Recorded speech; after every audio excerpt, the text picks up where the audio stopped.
আল্লাহ তাআলা মুসা আলাইহিস সালামকে বললেন, মুসা তুমি যে বলছো তুমি জ্ঞানী, না তুমি জ্ঞানী না, তোমার চেয়ে বড় জ্ঞানী আছে। মুসা আলাইহিস সালাম বলে, তাই নাকি? আমার চেয়ে বড় জ্ঞানী কে?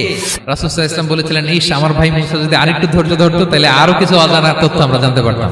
জানার কোনো শেষ নেই, জাননেওয়ালার উপরও জাননেওয়ালা আছে, জ্ঞানীর উপরও জ্ঞানী আছে। আপনি কিছু জেনেই মনে করবেন না আমি সব জানি। কোরআন হাদিস পড়লেই আপনি জ্ঞানী হয়ে যান। এটা কোরআন হাদিস পড়তে হয়, এটা ডাইজেস্ট করতে হয়, এটার উপর আমল করতে হয়। এই জ্ঞান অর্জন শেষে এরপরে আল্লাহর প্রিয় বান্দাদেরকে আল্লাহ অন্তরে ইলমের নূর দেন, ইলহাম দেন। That is the knowledge, that is the pure knowledge. আপনি হাফেজের কোরআন হয়ে ভাবেন না আপনি সব জানেন, আপনি বুখারী মুখস্থ করে ভাবেন না সব জানেন। এই সব জ্ঞান অর্জন করার পরে ইলমের নূর হাসিল হয়, সেটা আল্লাহ সবারে দেয় না। জ্ঞানেরও কিন্তু ইলমেরও একটা গরম আছে। যার ইলম আছে তার মধ্যে এই সমস্যাটা কাজ করে। সেটার জন্য আল্লাহ তাআলা মুসা আলাইহিস সালাম, খিজির আলাইহিস সালামের ঘটনা বলেন। আমি খুব সংক্ষেপে বলবো, সময় কম। মুসা আলাইহিস সালাম হচ্ছে বনি ইসরাইলের নবী, আর খিজির আলাইহিস সালাম কেউ বলেছেন নবী, কেউ বলেছেন আল্লাহর ওলি। আসলে আরবিতে ওনার নাম খদির, আমরা বাংলায় বলি খিজির। খদির মানে সবুজ। উনি যে কোনো জায়গায় বসলে ওখানে মরা গাছ লতা পাতা এগুলো সবুজ হয়ে যেত। অনুর্বর এলাকার উপর দিয়ে হেঁটে গেলে ওটা উর্বর হয়ে যেত।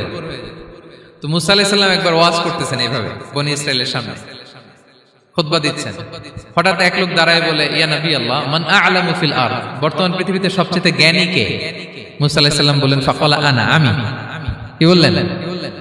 উনি আসলে ভুল কিছু বলেন নাই, কারণ প্রত্যেক জামানার নবীকেই আল্লাহ তাআলা সবচেয়ে বেশি জ্ঞান দিয়ে পাঠান, কারণ তার কাছে ওহীর জ্ঞান আসে, অদৃশ্যের খবর আসে, ইলমুল গায়ব আসে। কিন্তু এই উত্তরটা আল্লাহ তাআলার পছন্দ হয় না। আল্লাহ তাআলা চাচ্ছিলেন মুসা যদি বলতো আল্লাহ তাআলাই জানে কে জ্ঞানী বা আল্লাহই সবচেয়ে জ্ঞানী, এরকম হলে ভালো হতো। কিন্তু মুসা আলাইহিস সালাম কি বলছে? আমি। এখন প্রশ্ন করলো সবচেয়ে বড় জ্ঞানী কে? উনি কি বললেন? আমি। এই যে আমি এটাতে ঝামেলা আছে।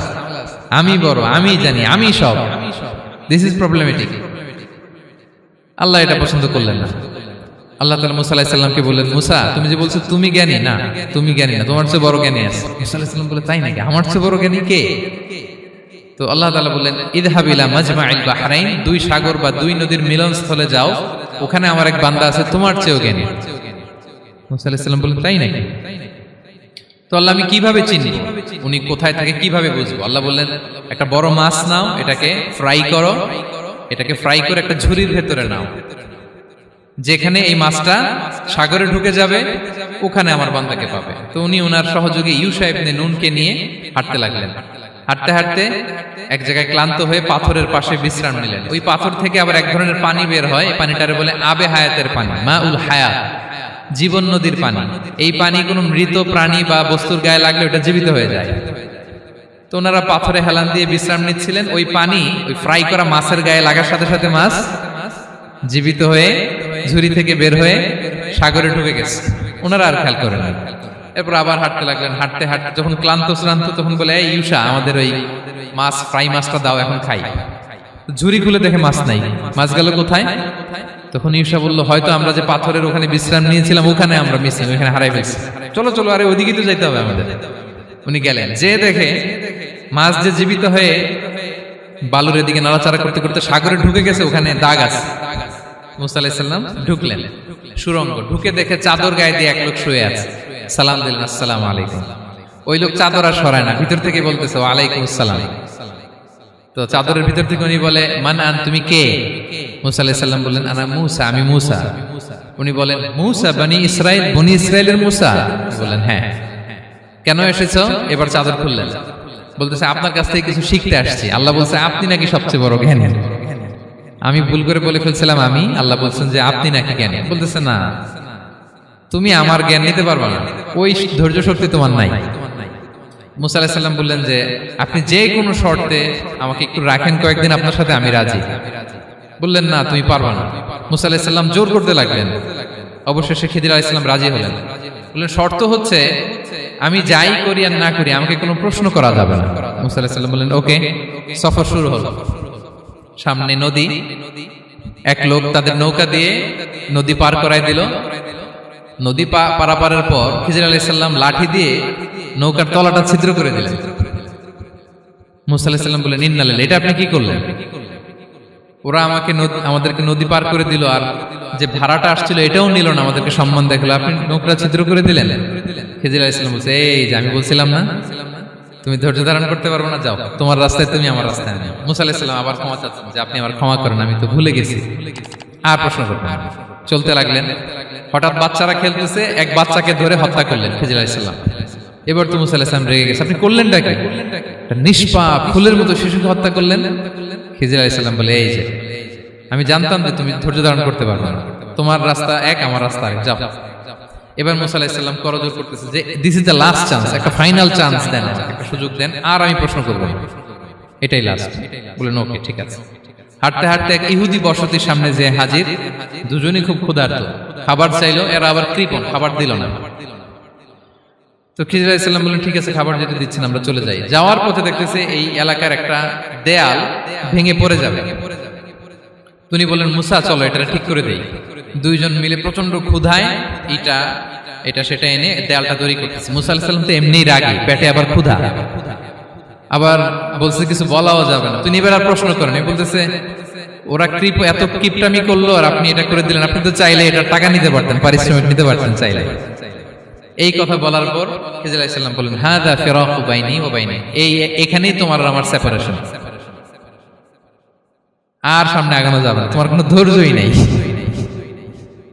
তো এতটুকু তোমাকে আমি বলি যে আমি একটাও আল্লাহর আদেশ ছাড়া করি নাই, আল্লাহর আদেশে আমি করেছি। কি? এক নম্বর হচ্ছে ওই যে আমাদের ভাড়া নিতে চাইলো না, আমাদেরকে পার করে দিল, নৌকাটা ছিদ্র করেছি কারণ এই এলাকায় একজন জালিম বাদশা আছে, সে নৌকা পেলেই গরিব মাঝিদের নৌকা সিজ করে নিয়ে যায়। তো এটাকে যখন তলায় ছিদ্র করে দিছি, এই রাজার লোকেরা এসে দেখবে যে এটা তলা ছিদ্র, তো পানি ঢুকতেছে, এটা নিবে না, ওরা পরে সামহাও এটা রিপেয়ার করে চালাইতে পারবে। মুসা আলাইহিস সালাম বলে সুবহানাল্লাহ, তাই তো, এটা তো আমি বুঝতে পারি নাই। আর ওই ছোট শিশুটাকে হত্যা করছি, ও অনেক বড় জালিম হবে এলাকা, তার ফিতনায় এলাকাবাসী তটস্থ থাকবে, সে তার মা বাবাকেও জাহান্নামে নেবে, এজন্য আল্লাহ তাআলা আদেশ দিয়েছেন আমাকে, আল্লাহর আদেশে আমি তাকে হত্যা করেছি। মুসা আলাইহিস সালাম বললেন তাই তো, এটা তো অনেক ভালো কাজ করছেন। তাইলে তো বলতেছে তাহলে ওইটা বলেন, খাবারও দিল না, এত কৃপণ, এদের দেয়াল কেন ঠিক করতে গেলেন আপনি?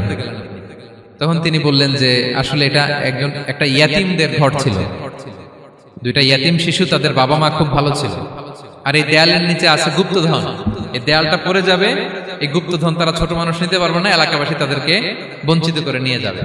আমি দেয়াল গড়ে দিলাম যাতে করে তারা যখন প্রাপ্তবয়স্ক হয় নিজেদের সম্পদ নিজেরা বুঝে নিতে পারে। সুবহানাল্লাহ বিহামদি। মুসা আলাইহিস সালাম বলে তাই তো, এগুলো তো আমি বুঝতে পারি নাই। তো এই ছিল খুব সংক্ষিপ্ত পরিসরে মুসা আলাইহিস সালাম খিজির আলাইহিস সালামের ঘটনা। তো রাসূল সাল্লাল্লাহু আলাইহি ওয়াসাল্লাম বুখারীতে একটা চমৎকার কথা বলেছেন, তিনি বলেছিলেন ওয়াদিদনা আন্না মুসা সাবার হাত্তা ইউকাসসা আলাইনা মিন আমরিহিমা। রাসূল সাল্লাল্লাহু আলাইহি ওয়াসাল্লাম বলেছিলেন ইস, আমার ভাই মুসা যদি আরেকটু ধৈর্য ধরতো তাহলে আরো কিছু অজানা তথ্য আমরা জানতে পারতাম। এখান থেকে, এই ঘটনা থেকে আমরা কি শিখলাম? প্রথম যেটা আমরা শিখলাম, জ্ঞান নিয়ে বড়াই করতে নেই, ঠিক কিনা? জানার কোনো শেষ নেই, জাননেওয়ালার উপরও জাননেওয়ালা আছে, জ্ঞানীর উপরও জ্ঞানী আছে। আপনি কিছু জেনেই মনে করবেন না আমি সব জানি, আপনার চাইতেও বেশি জ্ঞানী অনেকে আছে। অনেক সময় বক্তার চাইতেও শ্রোতারা অনেক জ্ঞানী। হয়তো এখানে এমন অনেক জ্ঞানী লোক আছে যার ধারে কাছেও আমরা কেউ নেই, হতে পারে। সো আমি সব জানি, এটা ভুল, এটা শয়তান বলে। এটা কে বলে? শয়তান বলে। আবু নাওয়াস একটা কবিতা লিখেছেন, ওয়াকুল লিমান ইয়াদঈ ফিল ইলমি ফালসাফাতান হাবাসতা শাইআন ওয়া গাবাত আনকা আশিয়াউ। কেউ যদি বলে আমি সব জানি, তুমি তাকে বৃদ্ধাঙ্গুলি দেখিয়ে বলো আপনি কিছুই জানেন না, আপনি অল্প কিছু জেনেছেন, জানার এখনো অনেক বাকি। তাহলে মুসা আলাইহিস সালামের এই ঘটনা জিজ্ঞেস করা হলো কে জ্ঞানী, উনি বললেন আমি জ্ঞানী। এরকম কি আমরা কখনো বলবো? না। সবচাইতে বড় জ্ঞানী কে? ওয়া ফাওকা কুল্লি যী ইলমিন আলিম। সবচাইতে বড় জ্ঞানী আল্লাহ তাআলা। সো জ্ঞান নিয়ে আমরা অহংকার করব না। দুই নাম্বার যে শিক্ষাটা আমরা পাই, ওই যে নৌকা দিয়ে পারাপার হচ্ছিল, তখন একটা চড়ুই পাখি এসে সাগরের মধ্যে মুখ দিয়েছিল। তো খিজির আলাইহিস সালাম বললেন মুসা, তুমি কি চড়ুই পাখিটা দেখতে পাচ্ছ? হ্যাঁ দেখতে পাচ্ছি। চড়ুই পাখিটা যে সাগরে মুখ দিলে দেখতে পাচ্ছ? হ্যাঁ দেখতে পাচ্ছি। তখন খিজির আলাইহিস সালাম বললেন চড়ুই পাখিটা সাগরে মুখ দিয়ে পানি খাওয়ার পরে চড়ুই পাখির ঠোঁটে বা চঞ্চুতে যতটুকু পানি লেগে আছে, এই পানিটা হচ্ছে তোমার, আমার এবং মহাবিশ্বের আমাদের সকলের জ্ঞান। আর এই মহাসাগরের সকল পানি হচ্ছে আল্লাহ তাআলার জ্ঞান। আল্লাহ তাআলা বলেছেন ওমা উতিতুম মিনাল ইলমি ইল্লা কালিলা, আমি তোমাদেরকে একেবারে অল্প জ্ঞান দিয়েছি, একেবারে অল্প। এই রহস্যে ঘেরা এই মহাবিশ্বের অনেক কিছুই আমাদের অজানা প্রিয় ভাইরা, আমরা অনেক কিছু জানি না, আমাদের এই লিমিটেড নলেজে এগুলো ধরে না, তারপর আমরা জ্ঞানের বড়াই করি। আপনারা উপমাটা বুঝতে পারছেন? একটা নৌকা থেকে চড়ুই পাখি ঠোঁট দিয়ে পানি খাচ্ছে, পানি খাওয়ার পরে স্বভাবতই চড়ুই পাখির ঠোঁটে একটু পানি তো লাগবে। খিজির বললেন যে এই পানিটা হচ্ছে তোমার আমার পৃথিবীর সবার জ্ঞান, আর এই সাগরের বাকি পানিগুলো কার জ্ঞান? এবার বুঝতে পারছেন আল্লাহ তাআলার জ্ঞানের পরিধি। আমরা জ্ঞান নিয়ে যেন কখনো কি না করি, বড়াই না করি। জ্ঞান দুই ধরনের, একটা বাহ্যিক জ্ঞান, একটা অন্তর্নিহিত জ্ঞান। External knowledge, internal knowledge. আমরা যখন কোরআন হাদিস পড়ি আমাদের বাহ্যিক জ্ঞান অর্জন হয়। কোরআন হাদিস পড়লেই আপনি জ্ঞানী হয়ে যান। এটা কোরআন হাদিস পড়তে হয়, এটা ডাইজেস্ট করতে হয়, এটার উপর আমল করতে হয়। এই জ্ঞান অর্জন শেষে এরপরে আল্লাহর প্রিয় বান্দাদেরকে আল্লাহ অন্তরে ইলমের নূর দেন, ইলহাম দেন। That is the knowledge, that is the pure knowledge. আপনি হাফেজের কোরআন হয়ে ভাবেন না আপনি সব জানেন, আপনি বুখারী মুখস্থ করে ভাবেন না সব জানেন। এই সব জ্ঞান অর্জন করার পরে ইলমের নূর হাসিল হয়, সেটা আল্লাহ সবারে দেয় না। সো এই অন্তর্নিহিত জ্ঞান, দূরদৃষ্টি, farsightedness, that is the pure knowledge. এটার জন্য বছরের পর বছর, যুগের পর যুগ সাধনা করতে হয়। সেটার জন্য এই জ্ঞান অর্জনের জন্য তিনটা জিনিস করতে হয় ইলমের নূর অর্জনের জন্য। কয়টা? এক হচ্ছে বিনয়, দুই হচ্ছে সফর, তিন হচ্ছে সবর। আবার বলি, এক হচ্ছে বিনয়, দুই হচ্ছে সফর, তিন হচ্ছে সবর। আল্লাহ তাআলা আল্লাহর নবীকে তাওরাত দেওয়ার পরেও আরো ট্রেনিং সেশন করাইছেন খিজির আলাইহিস সালামের কাছে। যাও, ওনার কাছে গেলে তুমি ছোট হবা, নত হবা। জ্ঞান যদি আমি নিতে চাই আমাকে ছোট হইতে হবে। ধরেন একটা গ্লাস থেকে একটা খালি গ্লাসে পানি ঢালবো, তো যেটাতে নেওয়া হবে এটা উপরে থাকলে হবে? যেই গ্লাসটার মধ্যে পানি আছে এটা উপরে থাকবে, ওইটা ব্ল্যাঙ্ক গ্লাসের মধ্যে পড়বে। আপনি নলেজ ইলম নিতে চাইলে আপনাকে নিচে থাকতে হবে, উনি উপরে থাকবে। আপনার শায়েখ আপনাকে দিবে, আপনার উস্তাদ আপনাকে দিবে, আপনার মুর্শিদ আপনাকে দিবে। বুঝতে পেরেছেন? তাহলে আমাদেরকে হাম্বলনেস লাগবে। শিখতে হইলে হাম্বল হইতে হয়, বিনয়ী হইতে হয়। আচ্ছা, দুই নাম্বার সফর করতে হয়। এটাও আল্লাহ মুসা আলাইহিস সালামকে দিয়ে করাইছেন, যাও পিছে পিছে উস্তাদের পিছে পিছে ঘুরো। তো এজন্য সফর করতে হয়। এখন ঘরে বসে অনেক কিছু জানা গেল, উস্তাদের সান্নিধ্য লাগে, সফর করতে হয়। আমাদের ক্লাসিক আলেমরা হাদিস কালেকশনের জন্য শহরকে শহর সফর করতেন। এখনো আমাদের আলেমরা দেওবন্দে যায়, মিশরে যায়, মদিনায় যায়। এখানকার মালয়েশিয়ান স্টুডেন্টরা দেশে বিদেশে যে নলেজ অর্জন করে। সফর আপনাকে লাগবে। তাহলে বিনয়, সফর, তিন নম্বরে কি? সবর। ধৈর্যশীল হইতে হবে। দেখেন মুসা আলাইহিস সালাম বারবার প্রশ্ন করে ফেলতেছেন, বারবার ওয়াদা ভঙ্গ করতেছেন। এরকম করলে হবে না, ধৈর্য লাগবে। ধৈর্যের বলে বলিয়ান হলে তখনই আপনার মধ্যে ইলম আসবে। তাহলে জ্ঞানের ফিতনায় পড়ার আর আমাদের কোনো সম্ভাবনা আছে? আমরা বিনয়ী হব, আমরা জ্ঞান আল্লাহর দিকে ফিরাই দেব। আমরা বলবো উনি সবচেয়ে ভালো জানেন। পারা যাবে তো ইনশাআল্লাহ? Be a part of our vision. Do listen and share the khair. Be with our official social media handle for latest updates.